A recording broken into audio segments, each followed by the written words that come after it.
Hey everybody, and welcome to Absolute Apologetics. Today we'll be talking about one of the most popular clips that we've ever posted on this channel, which is an encounter between a supposed atheist scientist and Ravi Zacharias.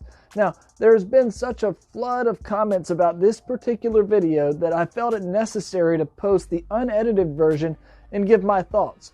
If you enjoy this video, consider subscribing. If you want to help me keep making videos just like this, you can click the Patreon link in the video description.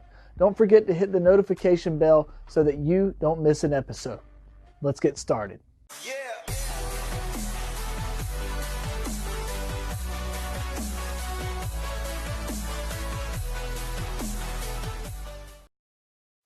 Hello, my name is Ethan Kaiser. I am a scientist and an atheist, and my question is, since the Bible has been scientifically disproven as far as all the claims, the theory of evolution, archaeology, Noah's Ark, Adam and Eve, since we know this didn't happen because of our science nowadays, my question is, how do we have, according to the Bible, how do we have free will if God is this omniscient being that knows everything about us, everything we will do, and he pretty much knows our outcome before we're even created. So he creates us knowing everything we'll do. Since we can't surprise him by our actions, we have no free will. Our choices have been predetermined, and that the act of judgment is completely immoral because he knows what we're going to do. Nothing can surprise him.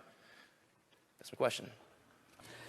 Thank you for the question. And before you go into an auditorium, if you give a sheet of paper and ask us to write 20 possible questions, that'll come. We've never heard a new one in all of these years that go by. They're pretty much the same questions. It's interesting that you began by saying, as an atheist, all of this has been disproved, and so you live with scientific materialism as your worldview. I studied under John Polkinghorne at Cambridge University. You probably know the name. One of the world's leading quantum physicists who came to exactly the opposite conclusion you did while being the dean at Queen's College, Cambridge, as a quantum physicist, taking the same data you did. So obviously, for a man of his intellectual ability to come to a different conclusion, one would either have to say he's totally stupid to come to that conclusion, or else his empirical basis. Please don't keep shaking your head. Let me finish so that you can come and talk afterwards. So allow us to concentrate what we're saying here. I want to read for you what David Berlinski says about the scientific naturalistic worldview. Do you know who he is?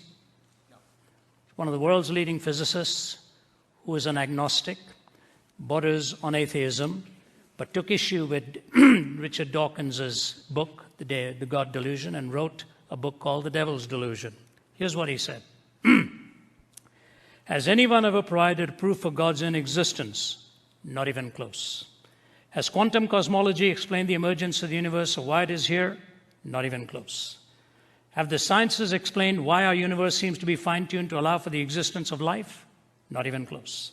This is Berlinski talking. Are physicists and biologists willing to believe in anything as long as it is not religious thought? Close enough.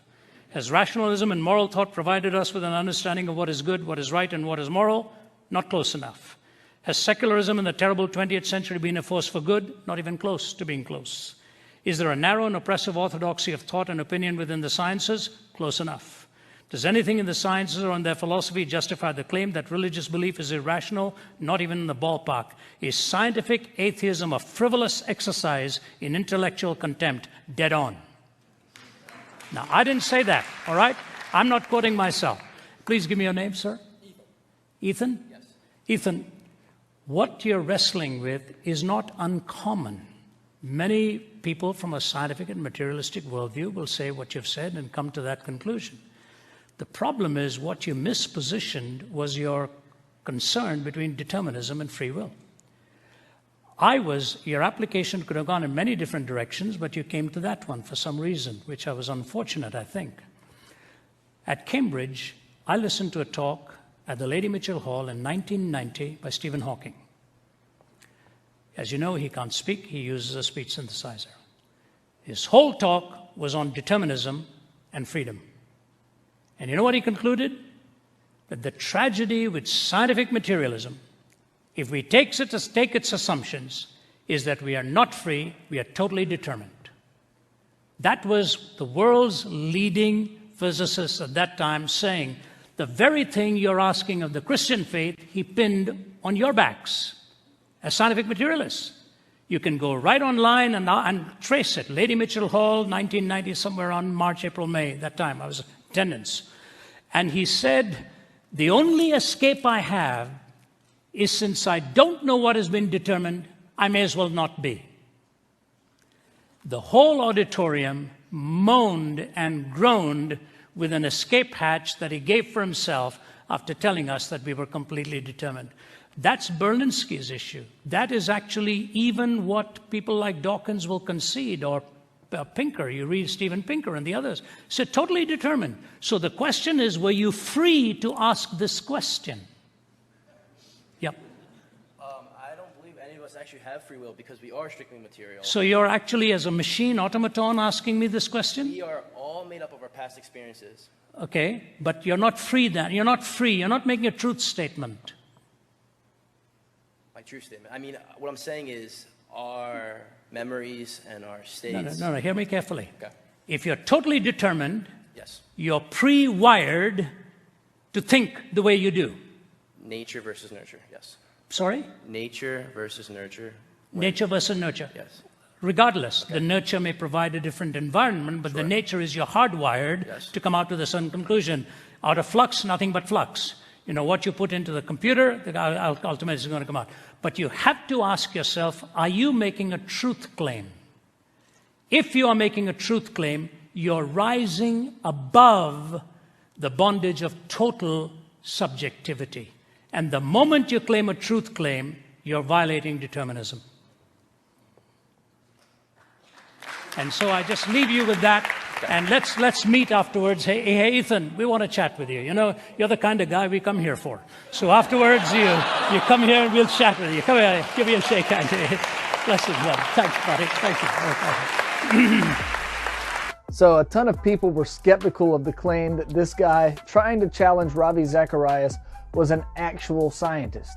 Some going as far as saying that he was just a plant who was put on the microphone just so Ravi could have somebody easy to respond to.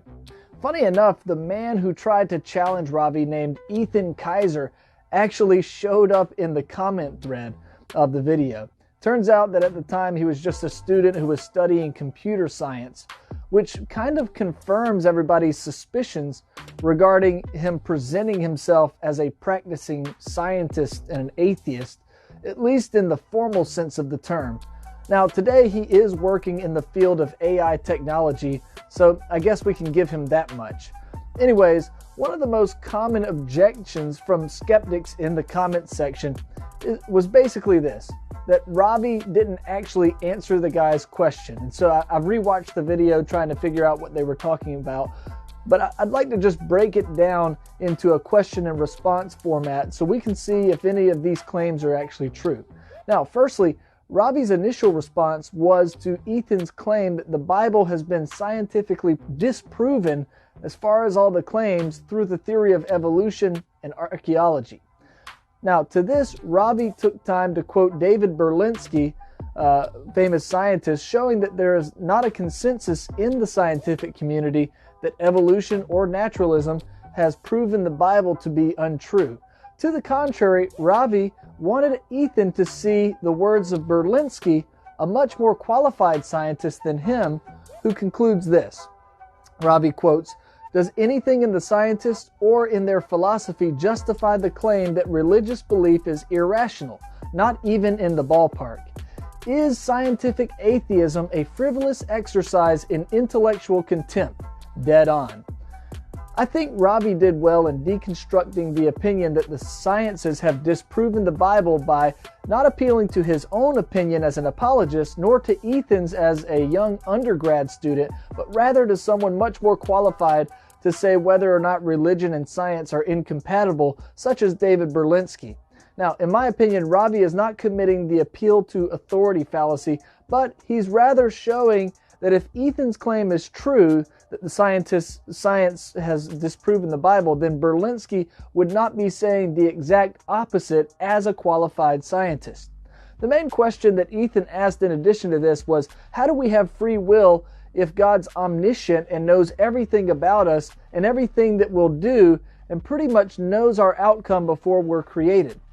To this question, Ravi answered by saying, so the question is, were you free to ask this question? If you are totally determined, you are pre-wired to think the way you do. But you have to ask yourself, are you making a truth claim?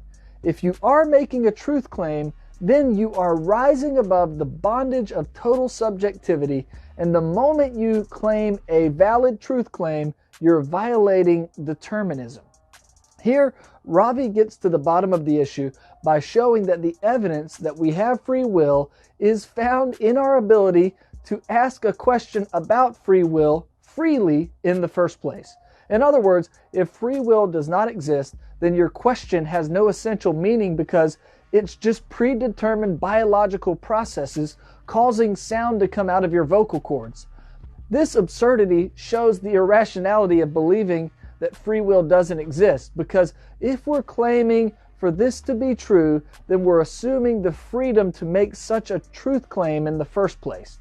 If all we have is biology making noise out of our mouth, then how can our claim that free will doesn't exist be considered true in the first place?